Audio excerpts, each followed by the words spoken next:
Nah, ini saya akan lanjutkan tentang video kedua, Grab dan aplikasinya ya. Merupakan bagian kedua dari video yang kemarin, lanjutannya bagian pertama. Nah, ini merupakan bagian dari mata kuliah Matematika Diskrit. Yang pertama adalah Grab isomorfik ya.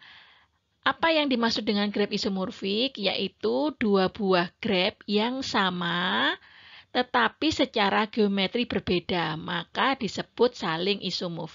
Apa yang dimaksud seperti kalimat ini? Yaitu apa? Misalkan saya punya grab, grab itu kan adalah kumpulan dari vertex dan edge ya. Nah, dikatakan sama kalau apa? Saya punya vertex yang sama, katakan vertex ini sama vertex ini ya. Saya hubungkan edge-nya. Nah, di sini vertex-nya ada 1, 2, 3. Edge-nya ada 2. Ini misalnya saya beri nama G1 ya. Terus kemudian saya beli lagi. Saya punya lagi vertex yang saya punya grab yang kedua ya. Ini vertex 1, vertex 2, vertex 3 ya. Nah, dari sini sama-sama punya 3 vertex dan 2 edge ya, seperti ini dan ini. Nah, selain itu derajat vertex-nya ini 1, ini 2, dan ini 1 ya. Ini pun juga 1, ini 2, dan ini 1. Jadi artinya apa di sini? Dua grab ini memiliki grab yang sama tetapi bentuknya yang berbeda. Nah, di mana antara simpul-simpul keduanya, ya simpul-simpul antara G1 dan G2, baik itu sisi-sisinya juga, ya dari keduanya G1 dan G2, sehingga hubungan kebersisian tetap terjaga. Itu definisi dari grab isomorf. Dengan kata lain, misalkan saya punya sisi E bersisian dengan simpul U. Jadi saya kalimat yang ada di sini saya simpulkan seperti ini ya. Saya punya U, ini V, dia bersisian dengan E ya. Ini merupakan grab pertama. Nah, saya punya lagi bentuk yang berbeda ya, satunya horizontal, yang ini vertikal. Ini adalah U aksen penamaannya, ini saya beri nama V aksen, dan ini adalah edge aksen ya. Ini adalah G2. Nah, posisinya seperti ini juga grab yang isomorf ya. Jadi dua buah grab yang isomorf itu adalah apa? Grab yang sama ya, kecuali penamaan simpul bisa berbeda, sisi-sisinya juga bisa berbeda. Nah, ini berarti benar bahwa sebuah grab itu dapat digambarkan dalam banyak cara ya. Jadi misalnya aja saya punya grab ini dan ini gitu ya, dan ini bisa saya gambarkan menjadi apa? Sebuah setengah lingkaran, ini vertex-vertex yang lain. Atau bisa juga saya buat seperti ini. Atau bisa juga saya buat miring seperti ini, ya kan? Nah, ini grabnya sama, tetapi memiliki geometri yang berbeda-beda, ya. Seperti itu. Paham ya? Berikutnya saya punya contoh ya, ada grab G1, ada G2, sama ada G3 ya. Nah, apakah grab ini saling isomorf? Nah, kita lihat ya. Grab G1 sama grab G2 di sini sama-sama memiliki 4 vertex.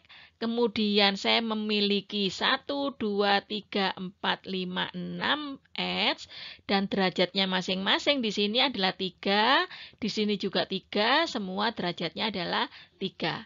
Nah, G2 juga demikian. 4 vertex ya. Terus kemudian ini juga 6 edge ya. Dan kemudian derajat vertexnya adalah 12 derajat vertex ya. Jadi artinya apa? G1 dan G2 ini isomorf ya. Seperti itu. Paham ya? Sekarang kita bandingkan bagaimana dengan G1 dan G3. Nah, jelas di sini apa? Kita lihat meskipun dia tetap punya 4 vertex, tapi edge-nya adalah 4 edge. Sehingga kita mengatakan bahwa dia tidak isomorf. Jadi G1 sama G3 tidak isomorf. Ya. Contoh berikutnya adalah gambarnya sudah mulai sedikit kompleks ya. Ada G1 dengan bentuk seperti ini, ada G2 dengan bentuk seperti ini. Ya, bagaimana kita bisa melihat apakah isomorf atau bukan G1 G2 ya. Kita bisa menjawabnya dengan cara membuat apa ini? Ini adalah ayo apa? Matrik adjacency ya, atau adjacency matrix ya. Saya singkat adjacency matrix gitu ya. Nah, di sini kita lihat bahwa vertexnya sama-sama 4 ya, sama-sama 5 A B C D E ya. Kemudian yang ini adalah X Y W VZ juga sama-sama 5. Sekarang edge-nya 1, 2, 3, 4, 5, 6 ya. Seperti itu. Ini pun juga 1, 2, 3, 4, 5, 6. Sekarang bagaimana derajat verteknya? Kita jumlahkan aja dari baris ini. Berapa ini? Ini 3, ini 2, ini 3, ini 3, ini 1. Kalau di total sama dengan 12 ya. Ini sama dengan 12. Nah, kalau ini pun juga 3, ini 2, ini 3, ini 3, ini 1 ya. Ini pun juga 12 ya. Jadi artinya apa? Artinya bahwa isomorf ini apabila jumlah verteknya sama, jumlah edge-nya sama, dan jumlah derajat verteknya sama, meskipun bentuknya berbeda, tetap dia isomorf ya. Seperti itu. Paham? Contohnya lagi, bentuk seperti ini. Kita jelas ya, bahwa ini verteknya ada berapa? Vertek ada 8. Ya. Edge-nya apa? Seperti bentuk apa ini? Ini bentuk kubus ya. Nah, selalu rusuknya ini menunjukkan sisi-sisi ada berapa? Ada 12. Jadi edge-nya sama dengan 12. Mestinya kalau kalian ngitung derajat verteknya ada berapa? 2 kali edge-nya ada 24 ya. Meskipun kita tidak tulis. Jadi masing-masing kan nilainya berapa ini? Masing-masing 3. 3 kali 8 sama dengan 24 ya. Demikian juga vertek yang ini. Ini memiliki yang ke kanan ini juga verteknya ada 8. Kemudian ini adalah edge-nya sama dengan 12 juga. Derajat verteknya ada 24 ya. Jadi ini juga kita katakan isomorf ya. Meskipun bentuknya berbeda tapi 3 persyaratan ini sudah terpenuhi ya. Nah, sekarang kalau saya punya bentuk graf seperti ini, apakah dia isomorf? Dia juga isomorf ya. Coba kalian nanti cek ya. Jadi kalian cek apa? Jumlah verteknya ada berapa? Jumlah edge-nya ada berapa? Jumlah derajat verteknya ada berapa ya? Untuk masing-masing G1, G2 dan G3 ya. Silakan dicek. Nah, ini adalah tiga-tiganya adalah isomorf ya, karena memenuhi sesuatu yang sama untuk persyaratan 3 ini ya. Jadi kesimpulannya adalah definisi graf isomorf itu dapat dikemukakan bahwa dua buah graf dikatakan isomorf kalau apa? Memenuhi ketiga syarat berikut. Jadi kalau tidak terpenuhi satu aja sudah kita katakan tidak isomorf ya. Jadi yang pertama apa? Jumlah verteknya harus sama ya. Jumlah edge-nya harus sama. Dan jumlah derajat verteknya juga harus sama ya. Jadi memenuhi ketiga-tiganya maka kita katakan dia isomorf ya. Nah, yang kedua sekarang saya jelaskan tentang graf planar ya. Graf yang dapat digambarkan pada bidang datar dengan sisi-sisi tidak saling memotong ya. Jadi ini kalimat ini, tidak saling berpotongan ya. Disebut sebagai graf planar. Nah, kalau tidak memenuhi syaratnya artinya ada yang berpotongan, maka disebut dengan graf non planar atau tak planar ya. Jadi contohnya misalnya saya punya bentuk graf seperti ini ya. Di sini ini kemudian ada berpotongan di sini ya. Ini vertek A, ini vertek B, ini vertek C, ini vertek D ya. Nah, AD sama BC edge-nya berpotongan. Nah, selama kita bisa mengubah bahwa dia tidak lagi bisa berpotongan, maka kita namakan dengan graf planar ya. Contohnya ini BC, AB, CD. Jadi BC ada. D-nya apa? Karena D berpotongan dengan dengan BC, maka saya coba melewatinya seperti ini. Nah, ya. Jadi artinya bahwa saya sudah tidak membentuk sebuah edge yang berpotongan, ya. Maka di sini kita katakan dia planar, ya. Jadi paham ya? Di sini sisinya atau edge-nya yang tidak saling berpotongan. Jadi, sebagai contoh, saya punya graf G4 sama seperti yang sudah saya jelaskan ya. Sekarang kalau graf lengkap, ini graf lengkap ya.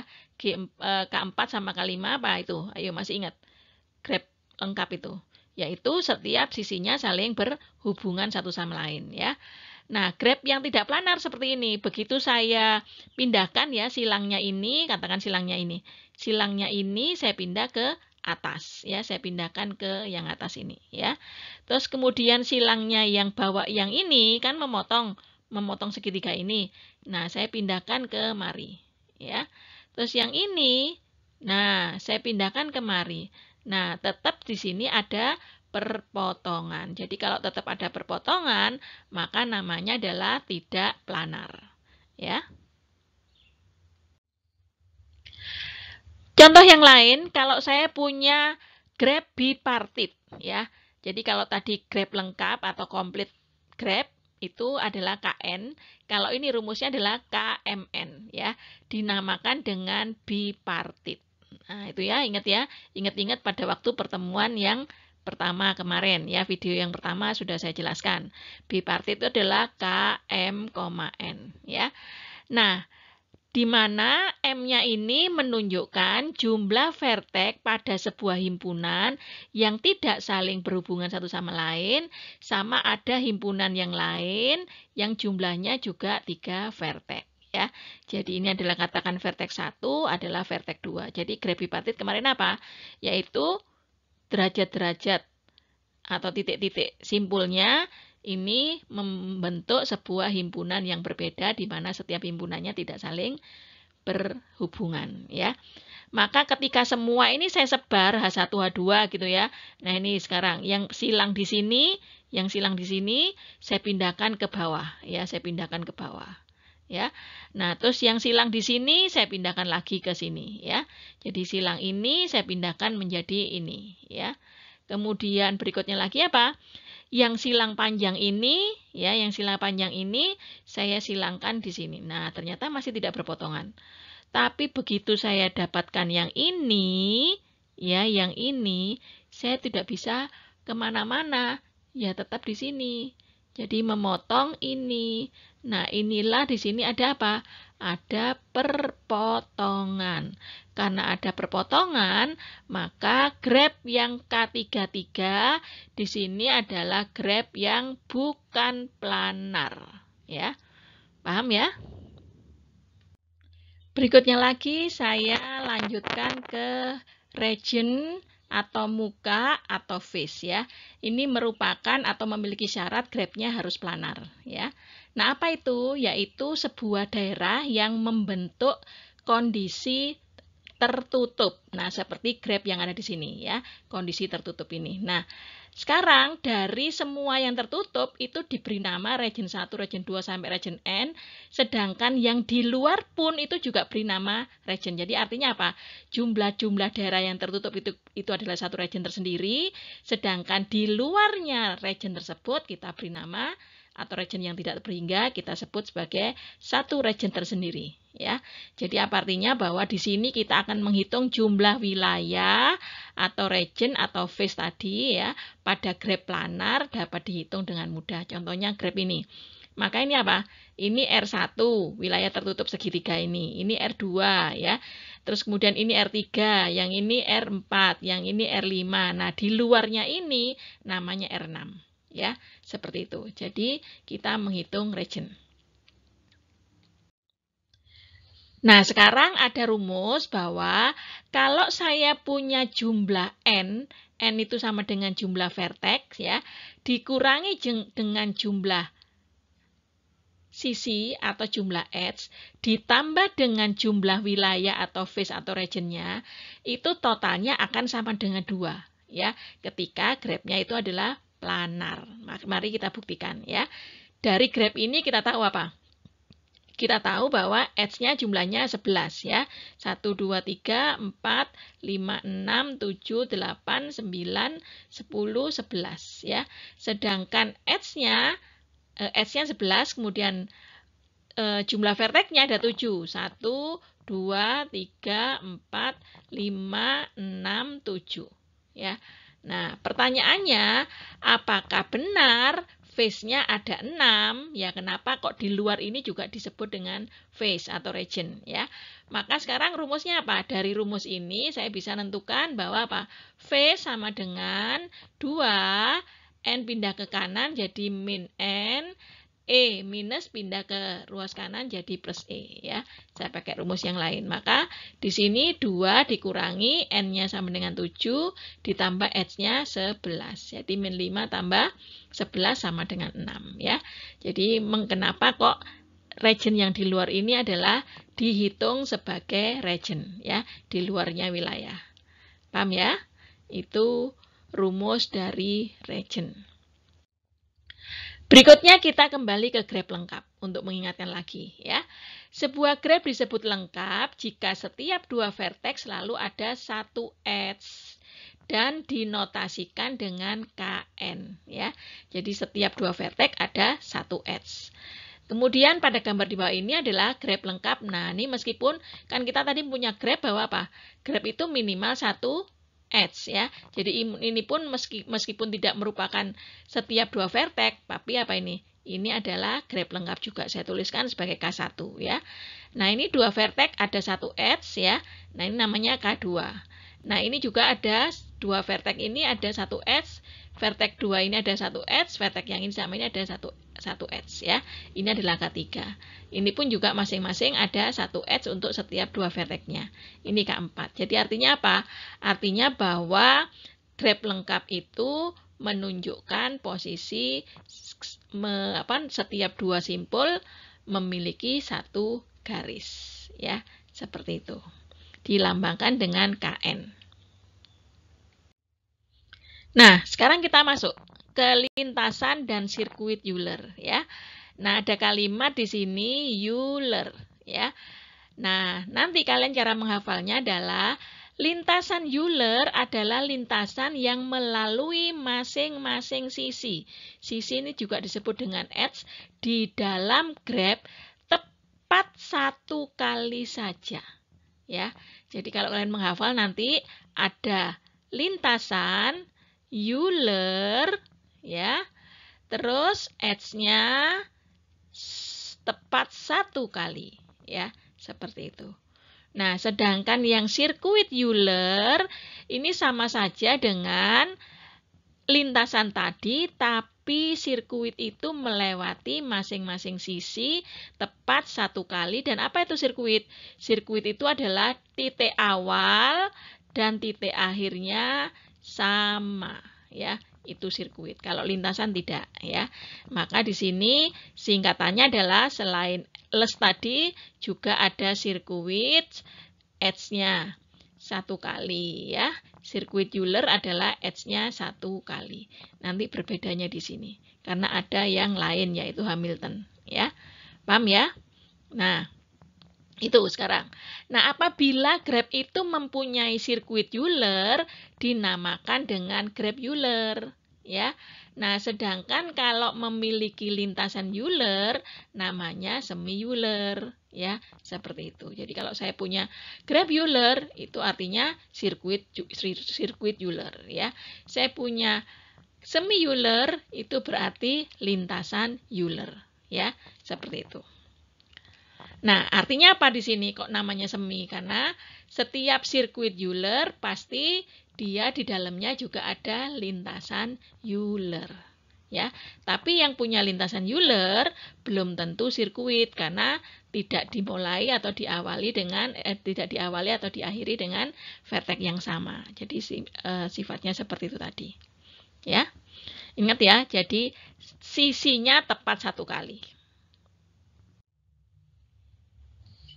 Berikutnya ini adalah contoh dari lintasan dan sirkuit Euler, ya. Lintasan Euler pada graf yang A, sekarang kita perhatikan ya, ini graf A. Kita mulai dengan angka 3, vertex 3, ke 1, ya, kemudian ke 2, ke 3 lagi, kemudian ke 4, dan ke 1, ya. Nah, ternyata semua vertex sudah dilalui satu kali. Jadi, lintasan Euler adalah edge-nya tepat satu kali, ya. Sekarang kita masuk B. B pun juga demikian, ya. Lintasan Euler adalah setiap vertex, setiap edge dilalui satu kali. Kita mulai dari 1, ya. 1, kemudian kemana? Ke 2, ya. 2 ke 4. 4 ke 6, 6 ke 2, ya. terus kemudian 2 ke 3, 3 ke 6 ya. Kemudian 6 ke 5, berikutnya lagi 5 ke 1, terus 1 ke 3 dan berikutnya 3 ke 5 ya. Nah, ini juga lintasan Euler, edge-nya tepat 1 kali ya. Sekarang yang C ya. C juga demikian. Kalau saya punya sirkuit Euler, maka ketika kita lihat diawali dan diakhiri pada titik yang sama. Sekarang kita lihat ya. Di sini kita mulai 1 ke 2 ya, 2 ke 3, 3 ke 4, 4 ke 7, 7 ke 3 ya. Kemudian 3 ke 5, 5 ke 7, kemudian 7 ke 6 ya, 6 ke 5, 5 ke 2, 2 ke 1 ya. 2 ke 6, 6 ke 1 ya. Nah, ini pun juga lintasan Euler dengan edge-nya 1 kali ya. Nah, apakah nanti kita ngitungnya seperti ini, Bu? Nah, kalau kalian disuruh menyebutkan lintasannya apa saja memang satu persatu, tapi kalian bisa lihat sebelum kalian mendaftarkan satu persatu ya, sebelum mengenumerasi satu-satu, maka ada nanti teorema yang bisa membantu ya. Dengan cara apa? Yaitu dengan cara melihat teorema lintasan Euler sama sirkuit Euler itu ada masing-masing ketentuannya ya. Nanti tunggu aja, nanti kan akhirnya kalian nanti begitu sampai belakang coba nanti diulangi lagi supaya jadi paham. Karena memang saya metodologinya adalah saya berikan contoh, kemudian kita tarik ke kesimpulan. Sekarang contoh yang lain, yaitu sirkuit Euler pada graf yang D. Ya, kita mulai namanya sirkuit, berarti kalau di sini saya tulis A, maka diakhiri dengan A. Ya, kita lihat, mari kita cek apakah edge-nya tetap dilewati 1 kali, ya, semuanya. Nah, kemudian diawali dan diakhiri pada titik yang sama, yaitu A. Nah, A ke C, berarti ini, ya. Terus C ke F, berarti ini, ya. Kemudian F ke E, berarti ini, ya. Terus E ke C, berarti ini, ya. Kemudian C ke B, ini. B ke D, yang ini, ya. Terus D ke E, yang ini. Terus E ke A, yang ini, ya. A ke D, yang ini. D ke F, yang ini, ya. Terus F ke B, yang ini. Dan B ke A, yang ini. Nah, semua sudah edge-nya dilewati 1 kali, maka ini diawali dan diakhiri titik yang sama yaitu A, makanya namanya sirkuit Euler, ya. Sedangkan graf E tidak mempunyai lintasan maupun sirkuit Euler. Nah, kenapa? Ada satu edge yang tidak bisa dilalui. Contohnya misalnya saya punya 1, 3, ya. Terus 3, 2. Kemudian 2, 1. 1, 4, ya. Terus kemudian 4, 3. Kemudian 3, 5. Terus 5, 4. Nah, ini ternyata tidak dilalui, ya. Maka dia tidak punya lintasan.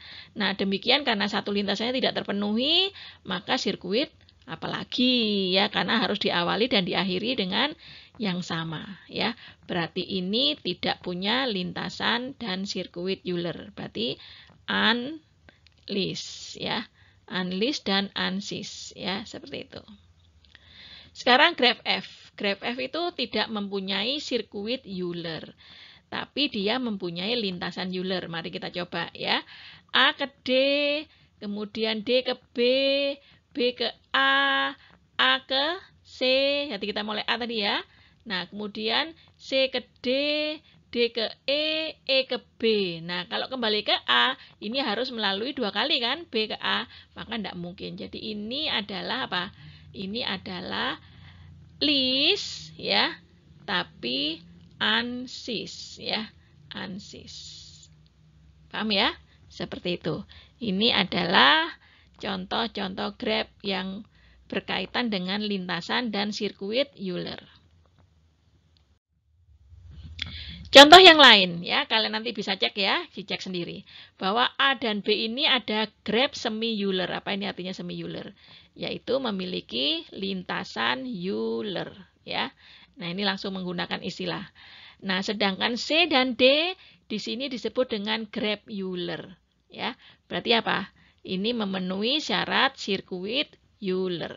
Ya, sedangkan yang E di sini adalah bukan grab semi Euler atau grab Euler, karena dia tidak mempunyai lintasan dan sirkuit. Sedangkan yang F adalah apa? Grab semi Euler, jadi dia punya lintasan Euler, tapi dia tidak sirkuit Euler, ya, seperti itu. Paham ya? Nanti kalian cek apakah betul yang dikatakan ini. Mudah-mudahan betul ya. Nah, sekarang kita lanjutkan ya. Ada teorema. Nah, apa itu teorema? Teorema itu adalah sebuah kebenaran yang dapat dibuktikan kebenarannya ya. Nah, teorema ini membahas tentang lintasan Euler ya. Nah, grab tidak berarah ya dikatakan memiliki lintasan Euler jika dan hanya jika terhubung dan memiliki dua buah simpul berderajat ganjil atau tidak ada simpul yang berderajat ganjil sama sekali. Jadi artinya kalau saya tuliskan bahwa teorema tentang lintasan Euler, di mana lintasan Euler itu adalah edge yang dilewati tepat satu kali, itu adalah memiliki dua vertex berderajat ganjil dan punya 0 vertex yang berderajat ganjil atau tidak memiliki derajat ganjil sama sekali ya. Contohnya misalnya saya punya sebuah grab bentuknya seperti ini ya, dengan 4 titik ya. Nah, semua ini berderajat 2, ini juga berderajat 2, berderajat 2, berderajat 2. Nah, sesuai dengan teorema, kalau semua berderajat genap atau tidak ada simpul yang berderajat ganjil sama sekali, maka ini disebut dengan apa? Lintasan Euler, ya. Kenapa? Karena edge-nya dilewati tepat satu kali, ya. Misalnya kita mulai dari sini, maka mana? Ininya misalnya ini, kemudian ke sini, terus ke sini dan kembali ke sini ya. Seperti itu. Itu tepat satu kali. Berikutnya, kalau saya punya kotak yang sama ya, bentuk grabnya. Kemudian saya beri simpul di sini ya. Nah, ini berderajat 2, ini berderajat 3, ini berderajat 3 dan ini berderajat 2 ya. Apa yang terjadi? Yang terjadi adalah yang berderajat ganjil itu ada 2. Nah, sesuai dengan teorema di atas ya, bahwa kalau punya 2 vertex yang berderajat ganjil, maka disebut dengan lintasan Euler ya, karena dia edge-nya dilewati satu kali ya. Ini S yang terakhir ini adalah istilah saya aja supaya kalian mudah untuk memahaminya ya. Nah, misalnya lagi ada contoh lagi, saya punya bentuk grabnya seperti ini ya. Nah, apakah dia merupakan lintasan Euler? Nah, kalau kita berdasarkan dari jumlah derajatnya, ini 2 ya. Ini tuh 2, 3, 4, ini 4, ini pun juga 4 ya. Yang ini 3 dan yang ini pun juga 3. Berarti ada 2 vertex yang berderajat ganjil. Nah, dipastikan dia adalah lintasan Euler. Karena edge-nya dilewati tepat satu kali. Coba kita buktikan ya. Misalnya sekarang 3 ke 4 ya. Ya 3 ke ini ke sini, terus kemudian ke sini, kemudian ke sini, terus ke sini, terus ke sini, terus ke atas, terus ke sini ya. Nah, itu berarti tepat satu kali. Paham ya? Itu teorema dari lintasan Euler dengan edge dilewati tepat satu kali. Sekarang saya lanjutkan ke grab yang tidak berarah untuk sirkuit Euler ya. Nah, di sini syaratnya apa? Jika dan hanya jika setiap simpul berderajat genap ya. Artinya apa? Kalau saya punya grab seperti ini yang kayak tadi ya, semua derajatnya adalah 22 semua. Nah, berarti derajatnya karena semua genap dipastikan dia punya sirkuit Euler. Coba kita mulai dari ini ya. Ini ke sini, ini ke sini, ini ke sini, ya, kembali lagi ke sini. Jadi ada ini ya.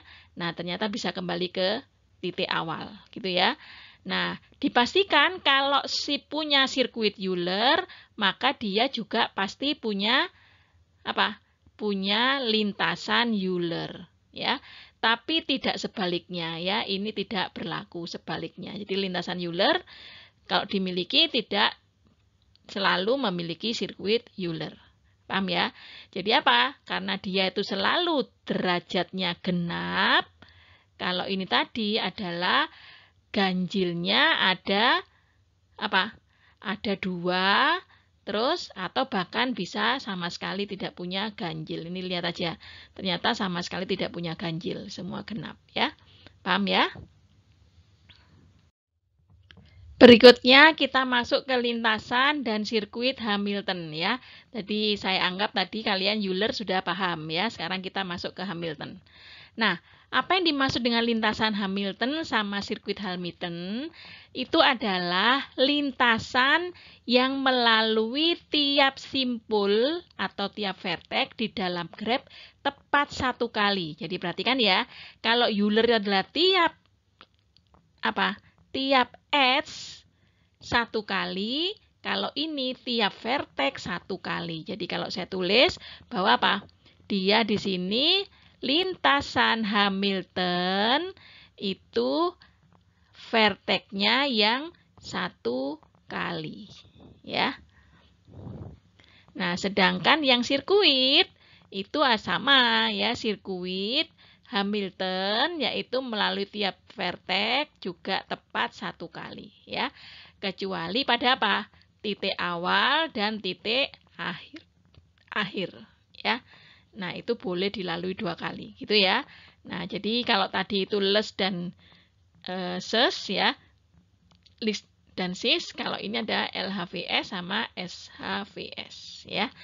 Nah, jadi sekarang sama saja dengan tadi, kalau punya sirkuit Hamilton, namanya graf Hamilton.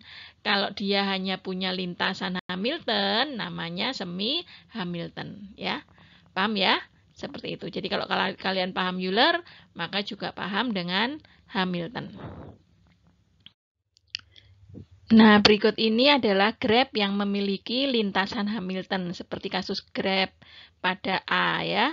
Di sini apa misalnya saya punya 3 ya, 3 ke 2, 2 ke 1, 1 ke 4 ya.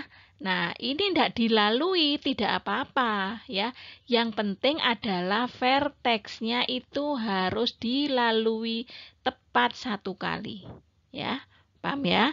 Nah, kalau tadi kan vertexnya boleh berkali-kali, tapi lintasannya sekali, edge-nya sekali. Kalau ini adalah boleh tidak dilewati edge-nya, tapi vertexnya harus dilalui tepat 1 kali. Ya, paham sampai di sini? Nah, ini adalah graf yang pertama. Sedangkan graf yang B, ya, ini adalah memenuhi sirkuit Hamilton. Contohnya apa? Selalu diawali dan diakhiri angka yang sama. Contohnya adalah 1 ke 2, 2 ke 3, 3 ke 4, 4 ke 1 ya. Nah, ini juga lagi tidak dilalui ya, tapi diawali dan di akhir yang sama dan semua vertex dilalui ya. Nah, ini namanya sirkuit Hamilton. Paham ya? Nah, berikutnya yang graf C. Ini tidak memiliki lintasan karena di sini saya punya 1 2 stop ya, atau 2 ke 1 stop, tidak bisa lintasan yang lain, tidak bisa dilewati ya. Nah, kemudian juga saya punya sirkuit pun juga tidak punya di sini ya. Nah, lintasan aja tidak punya apalagi sirkuit seperti itu ya. Paham ya?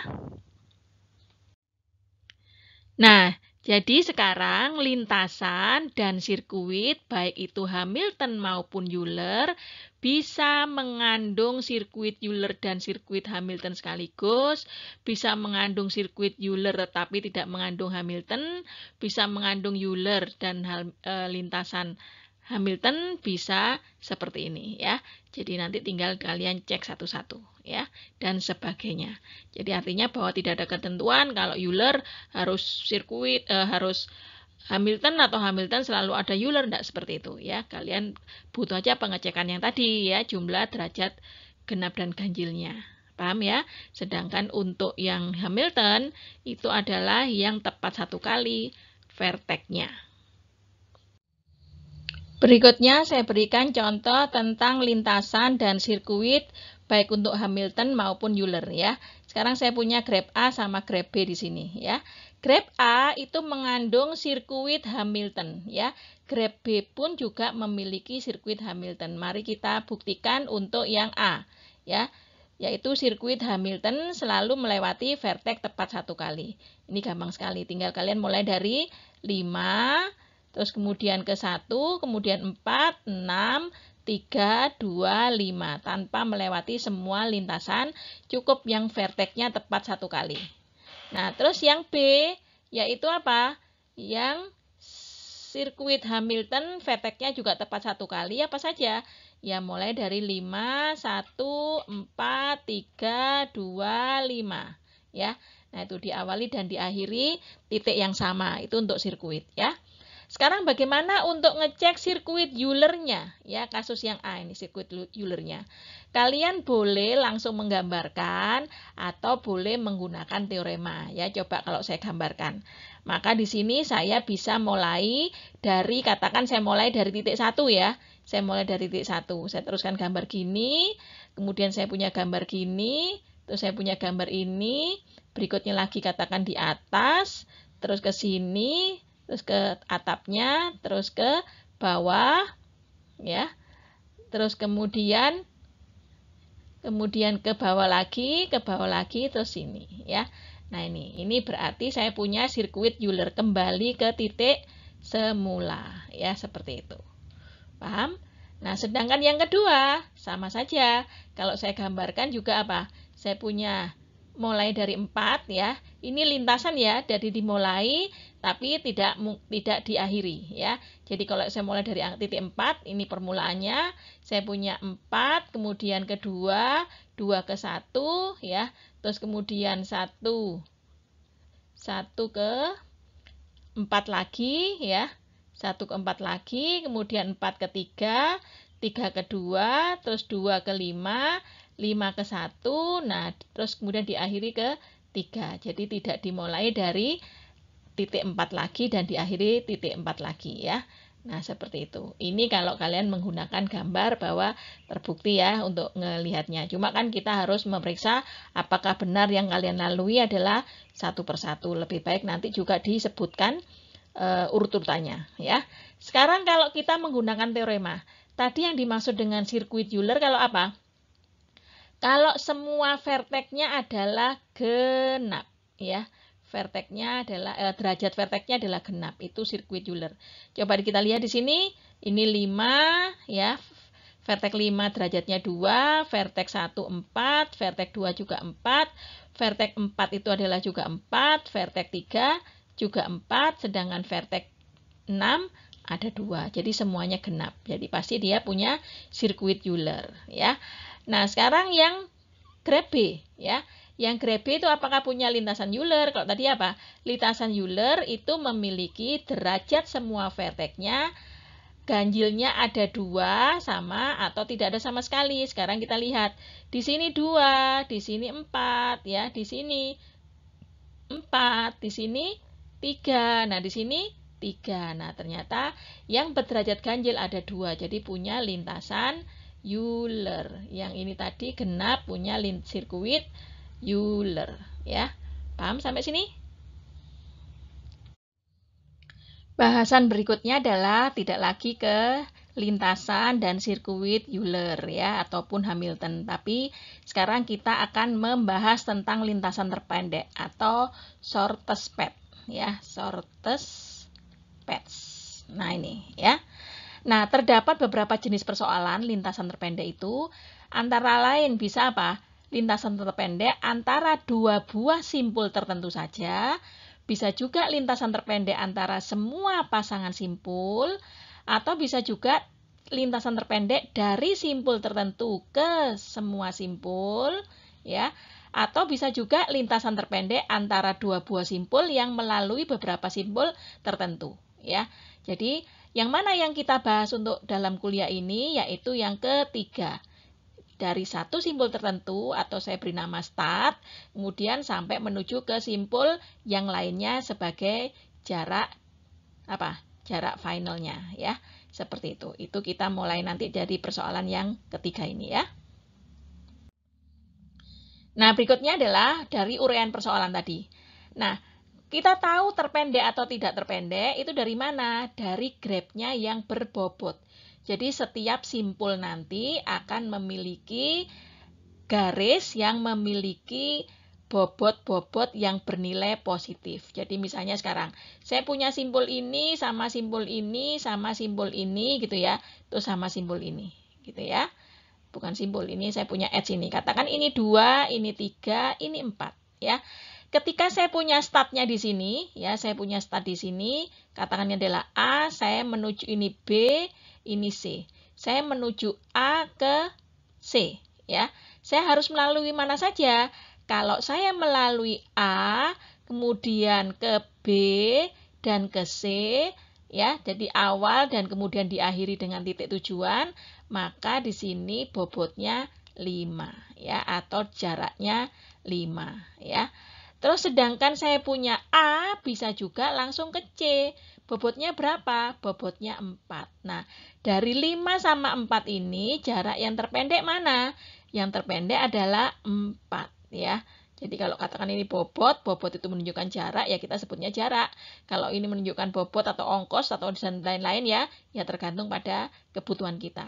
Maka yang kita pilih adalah AC. Jadi yang terpendek inilah yang AC ya. Itu yang dimaksud dengan persoalan yang kita ada di dalam persoalan ketiga itu tadi ya. Di gambar ini pun kita juga akan membahas tentang lintasan terpendek ada di mana saja ya. Contohnya misalnya sekarang semua simpul asalnya adalah 1 ya. Semua simpul asalnya adalah 1 ya di sini. Ini startnya. Kemudian simpul tujuannya, kalau saya punya simpul tujuan ketiga, 3 itu adalah di sini, saya bisa melewati apa saja?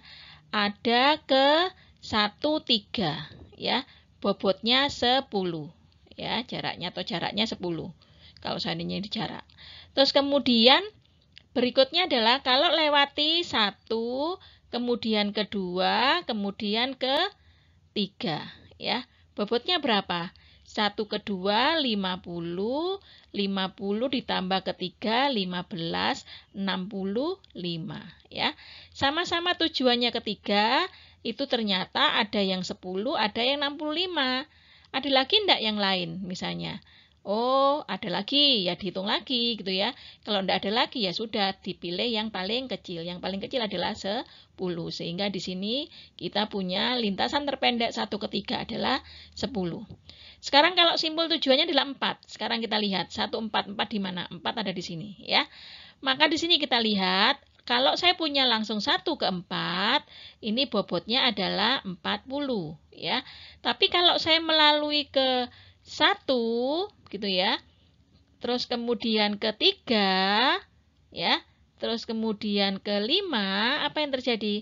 Saya punya 10 kok ke 5 ke 4 ya. Saya punya 10 ditambah dengan 15, totalnya 25 ya. Nanti cari lagi yang lain ya, apakah masih ada yang lebih kecil dari 25. Ternyata 25 ini paling kecil. Jadi ini merupakan jarak terpendek ya, atau lintasan terpendek. Berikutnya kalau tujuannya 2 ya. Tujuannya 2 adalah 1 ke 2 itu ada yang nilainya berapa? 1 ke 2 nilainya 50. Nah, ternyata kalau saya melalui tempat yang lain, itu bisa saja lebih simpel atau lebih pendek ya. Yaitu apa? 1 ke 3, kemudian 3 ke 2 langsung. Totalnya adalah 1 ke 3 10, 10 ke 10, kemudian 3 ke 2 nilainya enggak ada ya 3 ke 2 ya. 3 ke 4. Nah, 3 ke 4 ini keliru ini. 3 ke 4 baru 4 ke 2 ya. 10 ditambah 15 ya. Kemudian ditambah lagi 20. Jadi totalnya adalah 45 ya.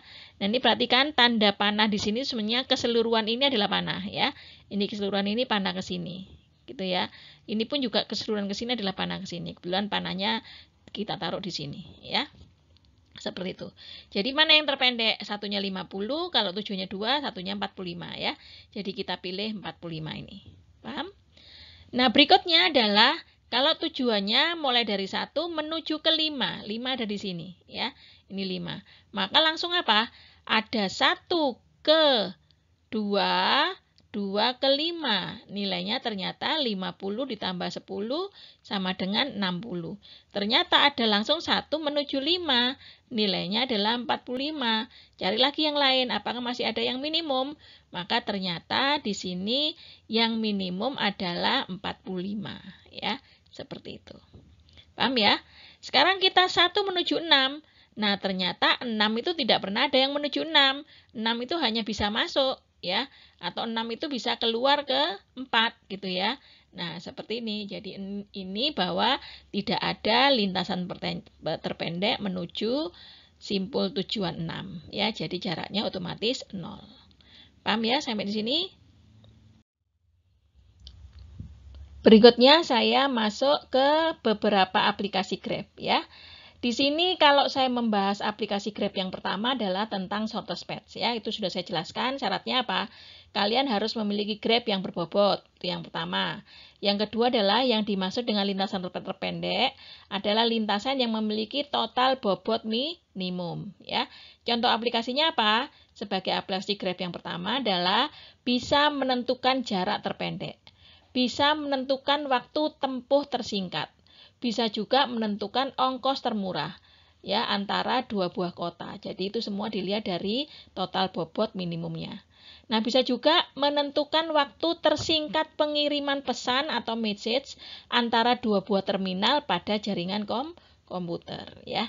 Jadi itu adalah contoh-contoh lintasan terpendek pada beberapa aplikasi Grab. Berikutnya adalah contoh misalnya saya punya GrabG seperti ini ya, yang memiliki bobot yang ada seperti di gambar ini ya. Nah, kalian disuruh diminta mencari lintasan terpendek. Nah, sekarang perhatikan bahwa Grab ini adalah Grab yang tidak berarah. Artinya boleh kalian bolak-balik seperti itu boleh ya, beda dengan yang contoh tadi.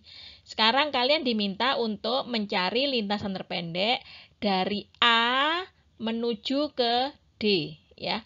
Terserah mau melewati mana saja. Nah, ketika saya lihat dari A ke D, itu ternyata saya punya nilainya ada yang bobotnya 28 ya. Atau kalau saya melewati A, B, D ya. A, B, D berarti totalnya berapa? A, B, D ternyata saya melewati 12 ya. Terus kemudian langsung ke D itu ada totalnya 10 ya. Jadi ada 22 ya, seperti itu. Atau saya bisa juga lewat apa? Lewat lintasan AED ya. A terus kemudian E ya, AED itu adalah 17, kemudian ke D ditambah 9. Jadi totalnya masih 26. Demikian seterusnya ya, kalian bisa lihat ABCD ya. AB terus CD 12, ABCD 12 ditambah 9 ditambah 8. Totalnya adalah 29 ya. Mana yang terpendek? Yang terpendek adalah yang 22 ini. Paham ya? Jadi hal yang biasanya dilakukan adalah menentukan lintasan terpendeknya dari Grab tersebut. Dengan kata lain menentukan lintasan yang memiliki total bobot minimum. Berikutnya kita lanjutkan ya. Untuk mencari lintasan terpendek ada sebuah algoritma yang bernama Dijkstra ya. Algoritma Dijkstra ini adalah suatu algoritma yang digunakan untuk menentukan lintasan terpendek dari satu simpul ke semua simpul yang lain ya. Nah, untuk mempermudah pemahaman algoritma Dijkstra, nah berikut ini adalah graf yang merepresentasikan kota-kota di Amerika Serikat dan sisi dari grafnya merepresentasikan jarak antar dua kota dalam satuan kilometer. Berikut ini adalah representasi dari peta kota di Amerika Serikat yang akan kita cari jarak terpendeknya dengan menggunakan algoritma Dijkstra ya. Nah, kalian lihat di sini adalah graf yang berarah atau digraf ya. Nah, di sini nanti kita mulai dari Boston karena arahnya kan mulai dari Boston menuju ke bawah sampai menuju ke Los Angeles ya. Jadi jarak terpendek dari Boston ke Los Angeles itu adalah berapa kilometer ya. Nah, ini perhatikan di sini dimulai dari Boston, nanti apakah bisa ke Chicago dan ke New York, dari New York bisa ke New Orleans atau Miami, kemudian yang dari Chicago bisa ke Denver, kemudian dilanjutkan ke San Francisco sampai ke Los Angeles ya. Ya, sekarang kita lanjutkan. Saya punya di Grab ya. Ini adalah Grab yang berarah, di mana dimulai dari kota Boston menuju kota lainnya. Kalau lihat dari arahnya, semua mengarah pada Los Angeles ini ya. Nah, sekarang kita lihat bahwa nanti saya punya algoritma Dijkstra ini untuk menghitung jarak terpendek dari kota Boston tadi menuju kota lainnya. Di mana cara menghitungnya dalam tabel ini adalah urutan penomoran, sedangkan yang kolom kedua adalah menunjukkan simpul yang dipilih.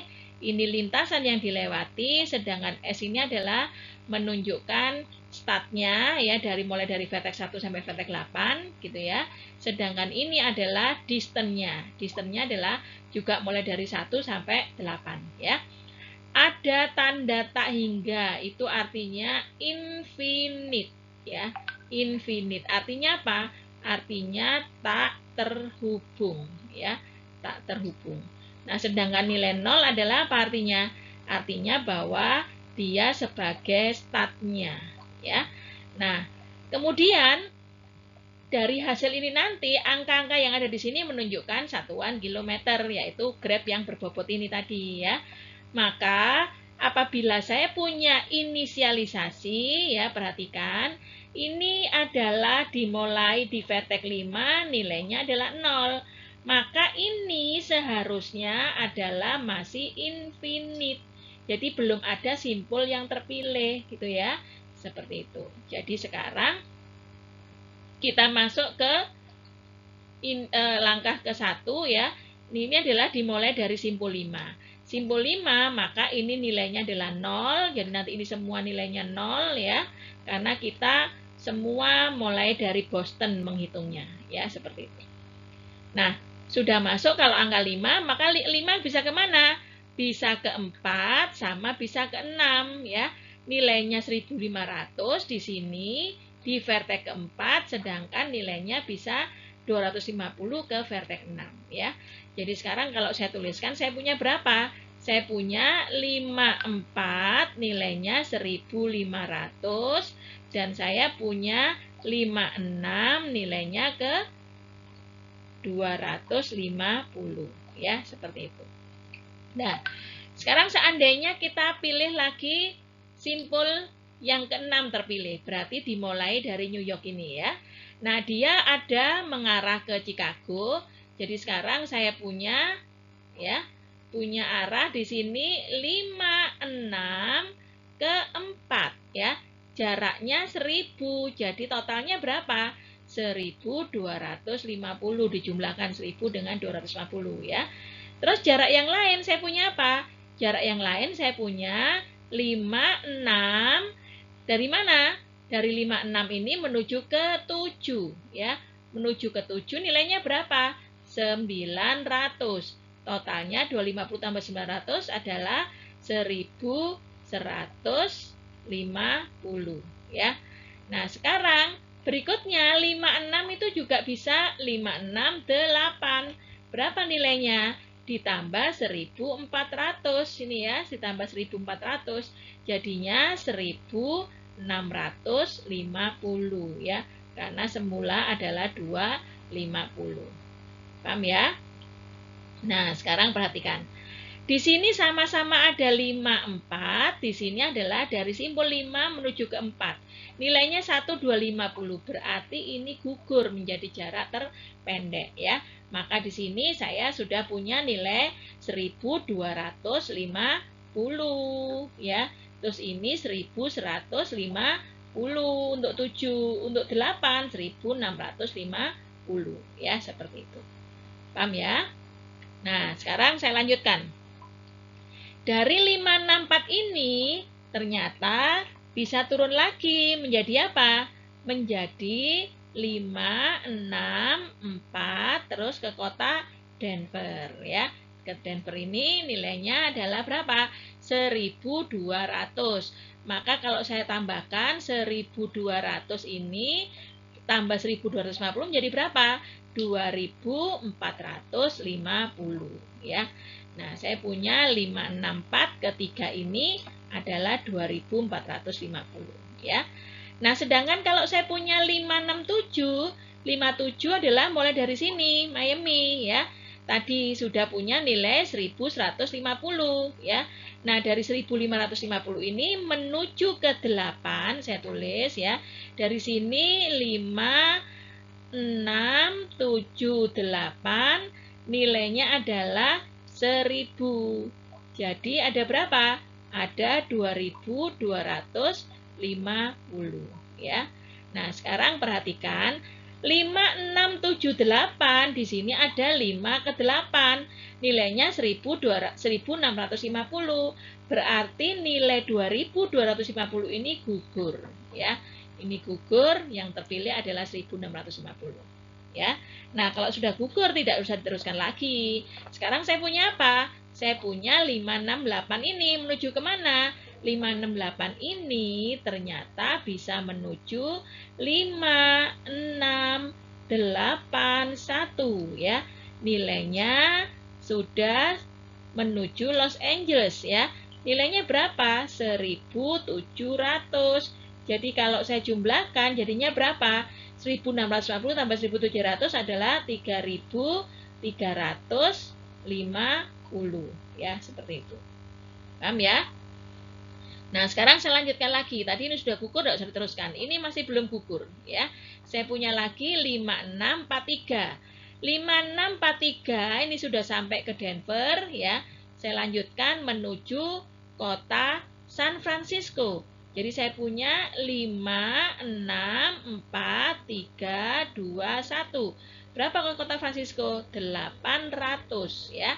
Nah, ke 800 berarti berapa? Ke 800 nilainya adalah 800 tambah 2450 adalah 3.250 ya, seperti itu. Paham ya? Nah, berikutnya lagi saya punya lagi 564321 ini adalah menuju kemana lagi? Menuju belum satu ya, 532 Mas Yan ini ya. 532 ya. Jadi 3.250 tambah 800. Berikutnya lagi saya bisa menuju ke 56432. Jadinya ke 1. Berapa ke 1? Ditambah 300. Jadi hasilnya adalah 3.550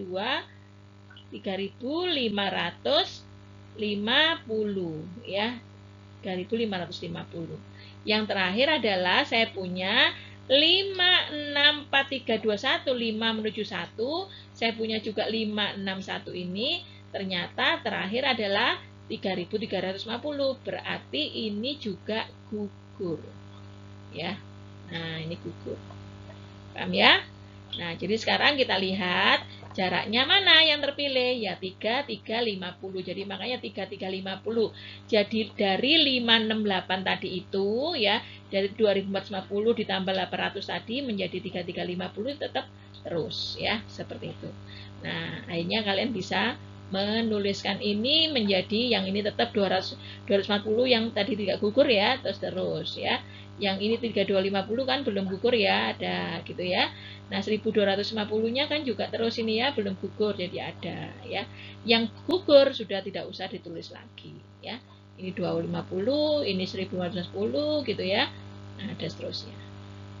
Paham ya? Nah, slide ini adalah menunjukkan hasil kesimpulan dari Boston menuju ke Los Angeles ditempuh sejauh jarak 3.350 ya. Nah, di sini sudah tersedia ada algoritma Dijkstra ya. Kita memiliki properti ada 3. Yang pertama adalah matriks ketetanggaannya, yang kedua tadi adalah perhitungan tabel S-nya, dan yang ketiga adalah perhitungan tabel D-nya ya. Untuk matriks ketetanggaan, bila pada graf tak berarah, maka MIJ itu sama dengan MI ya. Jadi istilahnya ketika misalnya bolak-balik A sama B itu akan sama dengan B ke A ya. Tapi kalau berarah tidak, A ke B itu ya, ini AB itu sama dengan BA. Kalau yang arahnya misalnya ke sana, AB itu tidak sama dengan BA ya, seperti itu. Paham ya?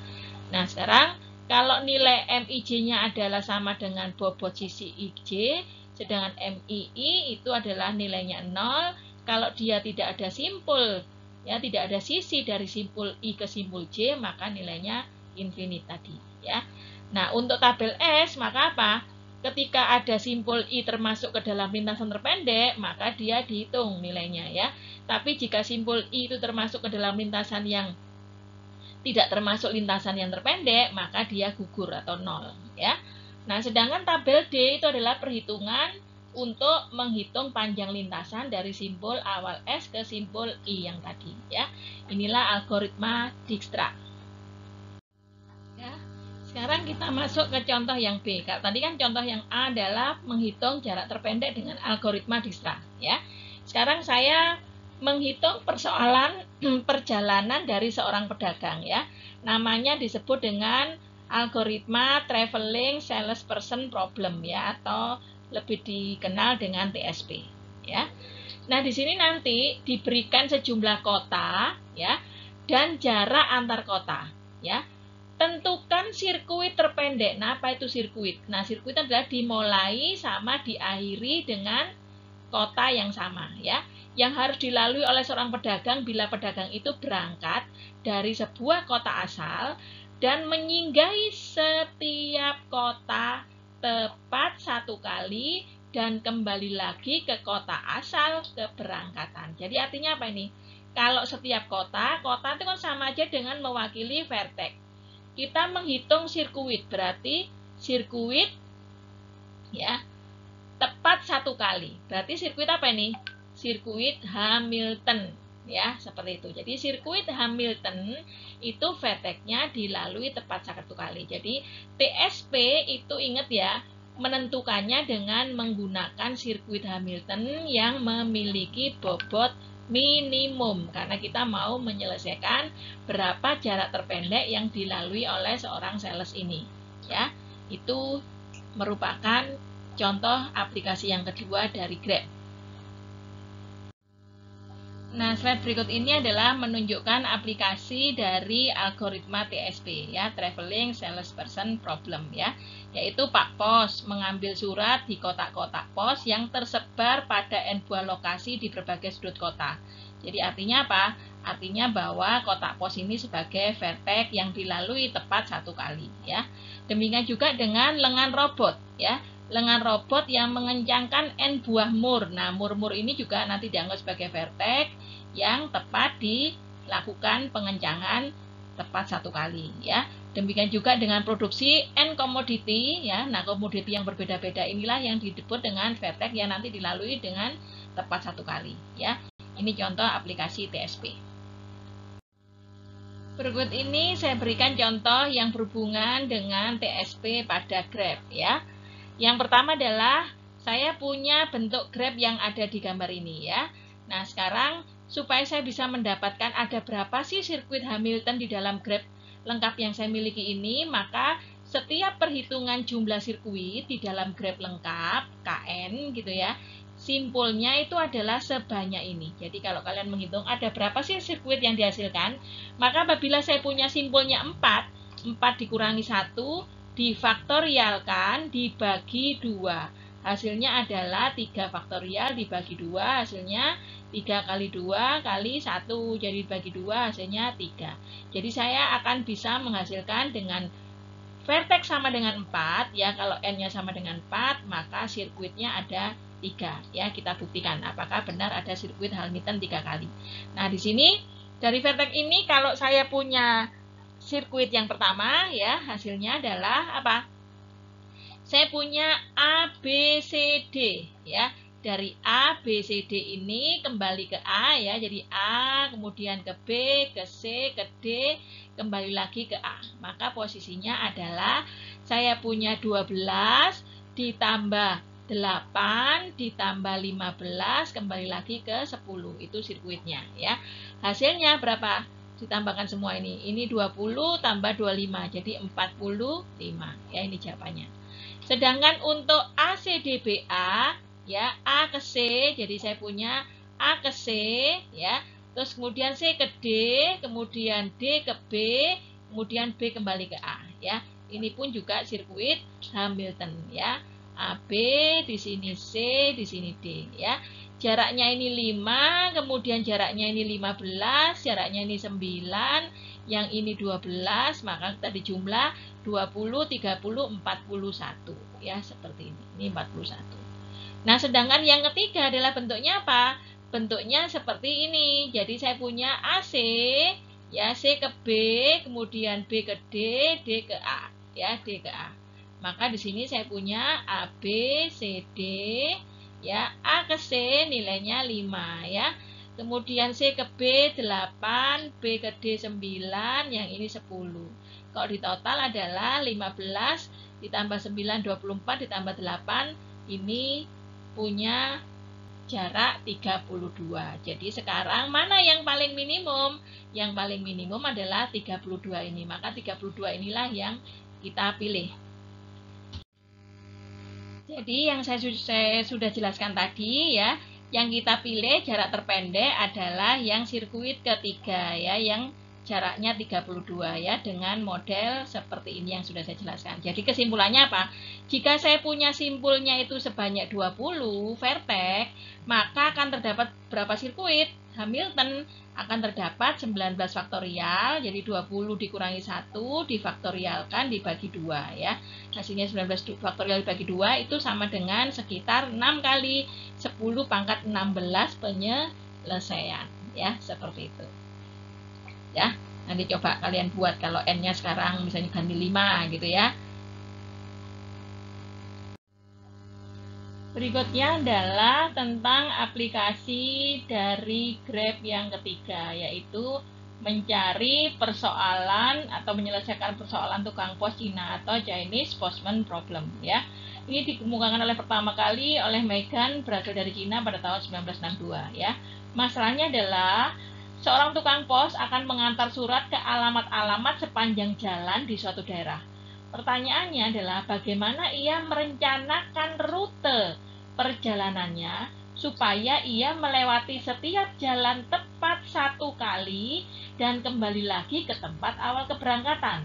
Jadi kalimatnya di sini ada apa? Ada jalan itu kan apa? Edge ya, edge atau garis ya. Tepat 1 kali, dimulai dan diakhiri dengan lokasi yang sama. Maka di sini disebut dengan apa? Sirkuit ya. Sirkuit apa? Karena kita melihat pada edge, maka ini sirkuit Euler ya. Seperti itu. Nah, sehingga dia menentukan sirkuit Euler di dalam graf ini nanti. Ini merupakan persoalan yang ketiga ya. Nah, berikut ini adalah contoh tentang masalah Chinese Postman tadi ya, di dalam sebuah graf. Nah, di sini adalah tentukan jalur yang dilalui oleh tukang pos sehingga setiap jalan dilewati tepat 1 kali ya. Nah, lintas yang dilalui tukang pos adalah salah satu ini ya, salah satu contohnya yaitu apa? A, kemudian ke B, kemudian dari B ke C ya, dari C ke D, kemudian dari D ke E, dari E ke F, dari F kembali lagi ke C ya, kemudian dari C menuju ke E lagi ya, kemudian dari E ke B, kemudian dari B menuju ke F, dari F menuju ke A kembali ya. Nah, ini posisinya adalah posisi di mana dia dilewati tepat 1 kali ya. Kalau seandainya yang lain lagi, misalnya saya punya A, bisa aja dari A kemudian apa? Dari A kemudian ke F ya. Dari F mungkin ke B ya. Dari B ke C misalnya ya. Ini dari B ke C, terus kemudian dari C ke E misalnya, dari C ke E, dari E ke D ya, dari E ke D, kemudian D ke C misalnya, dari D ke C ya, kemudian dari C ke F ya, C ke F. Nah, ini dari C ke F, kemudian dari F ke E. Nah, F ke E, kemudian dari E terus ke B, ya. E ke B, dan kemudian dari B menuju ke A, ya. Nah, ini adalah lintasan yang lain. Nah, lintasan-lintasan ini memiliki jarak yang sama. Kenapa? Karena jarak-jaraknya adalah dijumlahkan dari semua edge yang ada ini, ya. Jadi kalau dihitung 6 tambah ini, 6 tambah 5, 11, 11 tambah 9, 20, ya, 20 ditambah ini 16, 36, tambah ini 40, 40 tambah 3, jadi jaraknya 43. Jadi mau lintasan ini, mau lintasan yang lain, itu semua totalnya adalah 43.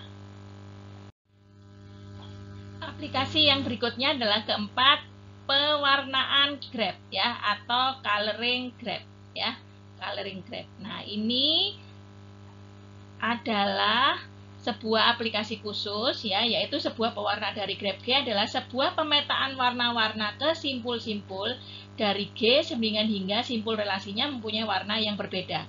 Jadi biasanya misalnya ini tujuannya untuk mewarnai, asalnya adalah mewarnai sebuah peta, katakan seperti ini, ya.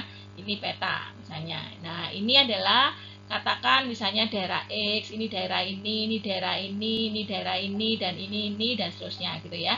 Nah, sekarang saya mau mewarnai peta ini. Apabila jaraknya berdekatan atau bertetangga, maka tidak boleh memiliki warna yang sama. Contohnya misalnya ini saya warnai seperti ini, ya, daerah ini. Nah, sedangkan daerah ini apa? Daerah ini kan bersebelahan dengan ini, maka ini harus saya beri warna lain, ya. Saya beri warna lain gitu, ya. Nah, karena ini juga bertetangga dengan ini, maka ini saya beri warna lain misalnya. Ini saya beri warna kuning, ya, dan seterusnya ini. Nah, terus karena ini berwarna dengan ini, ya, yang ini sekarang ya dekat sama hijau sama kuning, berjauhan dengan merah, kembali lagi ke merah. Jadi ini kalian beri warna lagi merah boleh. Kenapa? Karena dia tidak bertetangga dengan merah lagi. Jadi kalian harus mencari apa? Mencari warna minimal itu nanti, ya.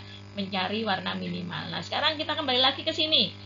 Ya, ini saya warnai apa? Sebelah sini karena bertangga dengan merah dan tidak bertangga hijau atau kuning, boleh sekarang saya beri nama kuning lagi aja gitu, ya. Boleh gitu, ya. Nah, sekarang ini juga demikian. Ini sekarang tidak bertangga dengan hijau tapi bertangga dengan merah sama kuning. Nah, ini boleh hijau, ya. Nah, terus berikutnya lagi karena ini tidak bertangga dengan merah, ya kembali lagi ini warnanya merah, ya, seperti itu. Paham, ya? Nah, sedangkan ini apa? Nah, ini terserah, mau kan berjauhan, ya, mau ke kuning atau ke hijau atau ke kuning misalnya, ya, itu boleh. Jadi dari warna ini saya gambarkan provinsi Jawa Timur, ya. Nah, warna ini cukup butuh apa? Cukup butuh 3 warna saja, gitu, ya. Ini butuh 3 warna. Nah, warna di sini nanti kita menghitung bilangan kromatik, ya, kromatik, gitu, ya. Ini adalah masalah di pewarnaan graph nantinya. Nah, jadi saya lanjutkan ke bilangan kromatik, ya. Bilangan kromatik adalah jumlah warna minimum yang diperlukan untuk mewarnai graph G, ya. Dilambangkan dengan CG. Jadi C itu adalah huruf Yunani, ya. Jadi berapa bilangan kromatik dari graph lengkap? Graph lengkap adalah K6. Jadi kalau ini adalah N-nya 6, berapa bilangan kromatiknya? Kalau 10, berapa bilangan kromatiknya? Kalau N sama dengan N, bilangan berapa kromatiknya? Dilambangkan dengan seperti ini, ya. Nah, sekarang cara menghitungnya seperti apa? Mari kita lanjutkan ke slide berikutnya. Nah, ada algoritma Wells-Powell, ya. Algoritma Wells-Powell adalah sebuah cara efisien untuk mewarnai sebuah graph, ya.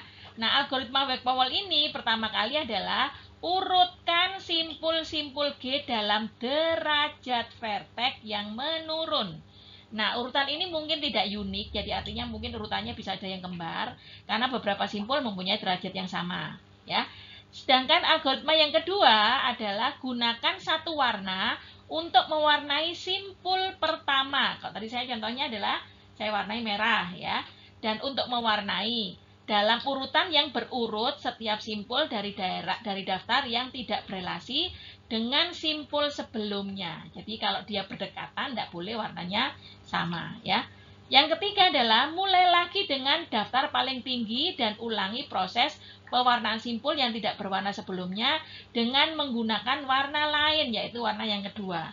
Ya, tadi seperti contohnya saya beri warna merah, kemudian saya beri warna kuning atau hijau ya. Dan terus ulangi dengan penambahan warna sampai semua simpul telah terwarnai ya. Demikian. Itu adalah algoritma Wells-Powell. Berikutnya saya punya contoh graf tentang masalah pewarnaan ya. Nah, di sini saya punya sebuah graf yang terdiri dari 7 vertex ya, 7 vertex ini. Nah, kemudian kalian adalah tuliskan semua derajat vertexnya pada setiap vertex. Jadi vertex 1 ini berapa? Derajatnya ada 5 ya. Vertex 2 ada berapa? Ada 3 ya. Vertex 3 ada 3. Vertex 4 ada 4 ya. Vertex 5 ada 4. Sedangkan vertex 6 ada 4, vertex 7 ada 3 ya. Kemudian kalian urutkan di sini derajat vertex yang terbesar adalah milik vertex 1 ya, 5. Kemudian 4 ini boleh tidak urut, mau V6 dulu, mau V5, mau V6 gitu ya, dan seterusnya. Ini berikutnya 3 ya. Nah, sekarang yang terpenting adalah warna yang pertama kali harus ditulis adalah yang memiliki derajat vertex tertinggi, yaitu vertex 1. Misalnya saya beri nama A ya. Selebihnya ini boleh tidak unik ya.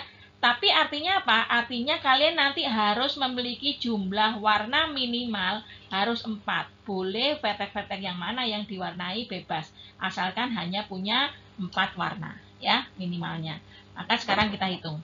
Kalau seandainya vertex yang pertama yang terbesar adalah saya beri nama A, maka apa yang terjadi? Vertex yang berinsiden dengan dia itu tidak boleh memiliki warna yang sama, tidak boleh A. Jadi misalnya yang ini saya beri nama B gitu ya. Nah, kalau ini saya beri nama B, otomatis apa? Otomatis yang ini tidak boleh B ya. Yang ini juga tidak boleh B, dan ini karena bertetangga dengan A juga tidak boleh A. Maka apa yang terjadi? Yang terjadi adalah ini tidak boleh A, tidak boleh B, maka ini saya beri nama C. Gitu ya. Nah, berikutnya juga V6. V6 ini apa? V6 ini berinsiden dengan A, jadi tidak boleh A. Dengan B iya, dengan C iya. Maka ini boleh saya beri nama D. Ya, seperti itu. Nah, dari sini apa yang terjadi lagi? Maka saya melihat V7. V7 ternyata warnanya adalah D ya, berarti tidak boleh D. Boleh enggak saya beri warna A? Boleh, tidak bersebelahan aja lagi gitu ya. Kembali lagi ke semula seperti supaya tidak bertabrakan ya. Berikutnya lagi 4 ya. Di sini V5, derajat V5 ini yang berderajat 4, dia bertetangga dengan V1 ya, warnanya A. Dengan V7 warnanya A. Jadi tidak boleh A kesimpulannya. Juga tidak boleh C. Jadi apa? Jadi kalian gunakan aja warna yang lain yang tidak berhubungan, yaitu apa? B ya. Nah, sekarang vertex yang kedua bertetangga dengan A, bertetangga dengan B, bertetangga dengan A, berarti boleh apa? Boleh C atau D ya. Gitu. Paham ya? Nah, ternyata semua sudah diwarnai semua, jumlahnya adalah A, B, C, D. Jadi ada 4 ya. Demikian. Nah, berikutnya contoh tentang graf yang lain ya. Ada 6 vertex, di mana masing-masing dihitung derajat vertexnya adalah V1 4, V6 juga 4 ya. V5 ini 3, V4 juga 3, V3 3, dan V2-nya juga 3 ya. Nah, dari sini kalian urutkan, boleh ini V6 dulu, boleh ini V1 dulu ya. Kalian urutkan 4-4, yang ini pun juga boleh tidak unik ya, ditaruh sebelah-sebelahnya. Nah, sekarang kalian juga tidak usah memperhatikan ini juga boleh. Kalian beri langsung warna pada grafnya ya. Contohnya misalnya, sekarang yang saya mulai dari, kalau ini V1, coba saya mulai dengan V6-nya, yang saya beri nama atau saya beri warna hijau ya.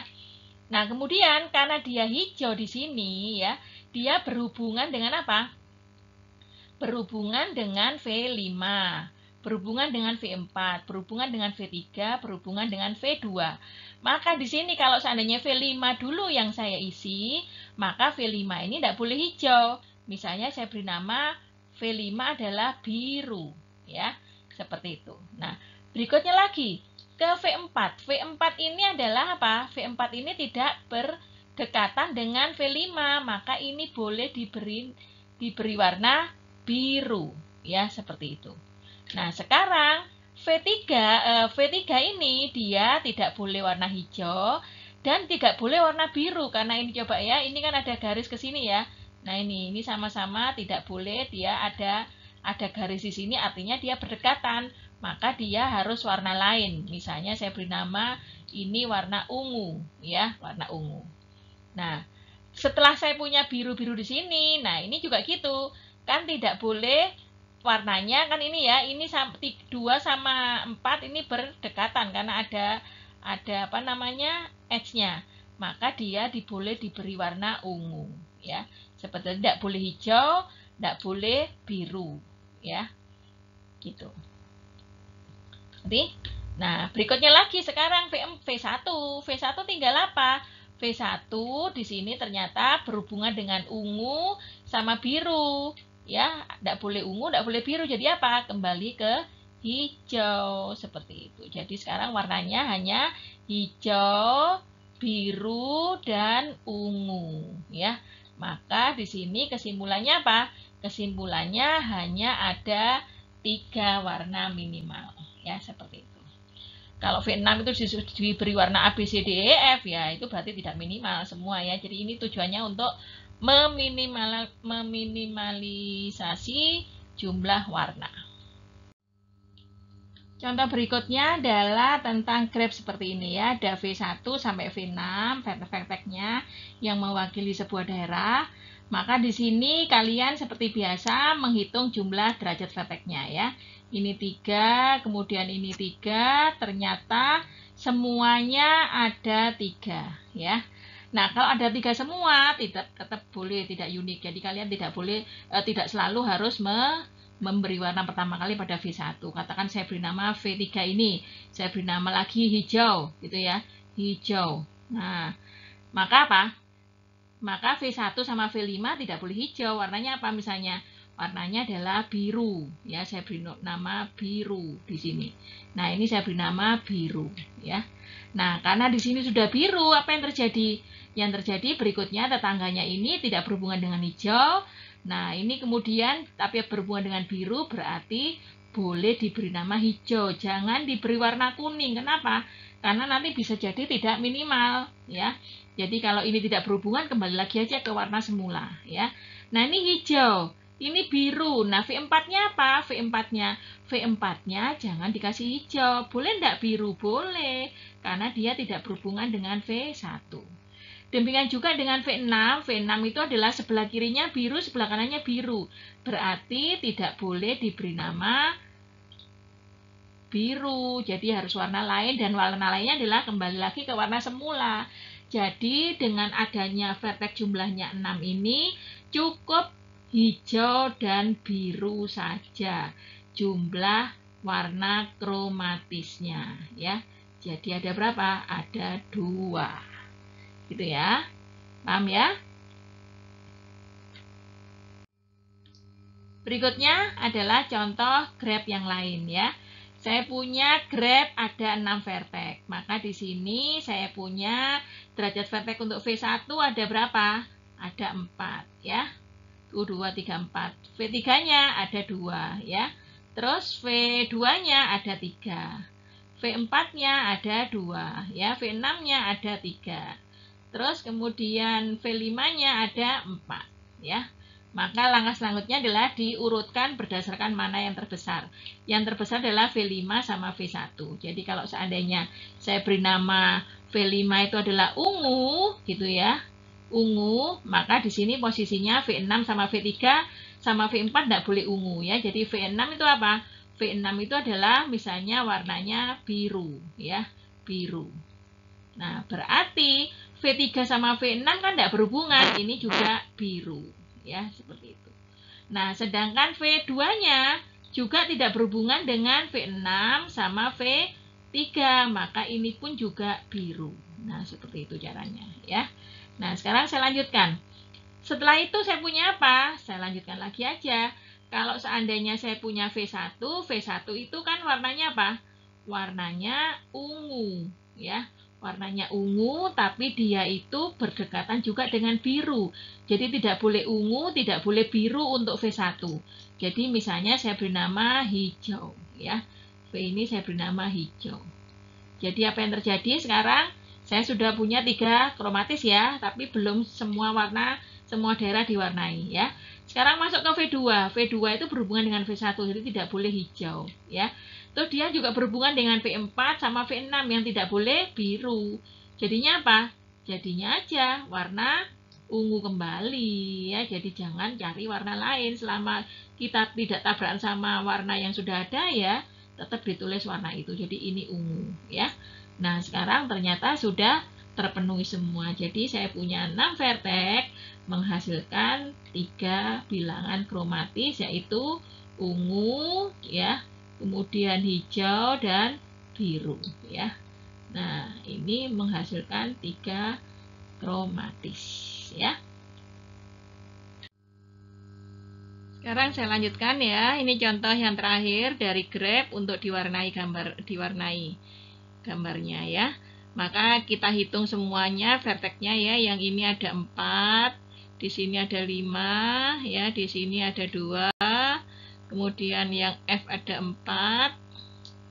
Kemudian yang B ada 3, yang C juga 3, yang D ada 4 ya, yang E ada 3 ya. Nah, dari sini kita lihat apa yang terjadi. Yang terjadi warna ini adalah memiliki derajat tertinggi. Dan ini 5 ya, milik H. Nah, sekarang dari sini kalian misalnya saya beri warna A. Jadi kita ikut tabel ini aja ya. Ini sudah A. Nah, kalau tadi kan kita jawab tidak mengikuti tabel. Artinya sebenarnya jawabannya saya ingin menunjukkan bahwa jawabannya tidak unik. Nah, sekarang kalau yang A ini kan bertetangga dengan ya, yang A ini bertetangga dengan H itu sudah diwarnai A. Maka di sini tidak boleh A. Jadinya diberi nama B. Demikian juga D ya. D ini berhubungan dengan vertex H yang warnanya merah, yang warnanya A. Maka di sini boleh warnanya sama dengan vertex A ya, karena tidak berhubungan. Jadi kalau ini sama dengan B, maka ini pun juga boleh B ya. Jadi seperti ini. Nah, berikutnya adalah yang F ya, yang F. Yang F ini adalah sudah ada A ya, berhubungan dengan A. Juga bertangga dengan D ya, F dengan D yang sudah diberi nama B. Jadi jangan A, jangan B, apa? C. Jadi ini adalah C ya. Nah, dari F ini terus kemudian apa? Kemudian vertex berikutnya yang 3 adalah B. Nah, B kita lihat. B ini berarti tidak boleh warnanya B kecil. Juga tidak boleh B. Juga tidak boleh C. Boleh A enggak? Boleh. Kembali lagi ke A. Gitu ya. Supaya kalian tidak menghabiskan banyak warna. Nah, A selesai. Sekarang C. Ya, posisinya C. C ini otomatis berhubungan dengan A. Tidak boleh B.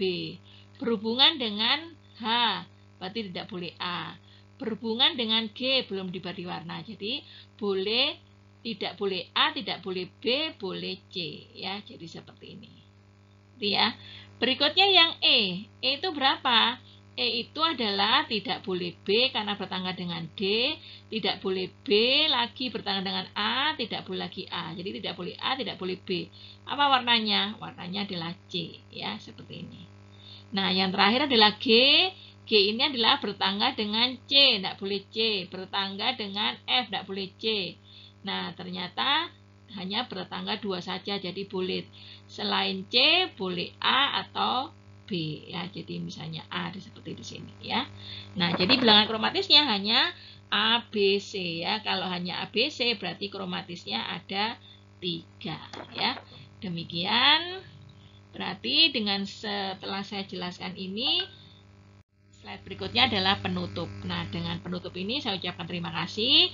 Lanjutkan ke latihan soal pada video ketiga. Jangan lupa kalian like ya, kemudian subscribe ya. Kemudian kalian view sampai habis ya, karena kalau kalian tidak melihat sampai habis, maka kalian takutnya tidak paham ya. Demikian saya ucapkan terima kasih.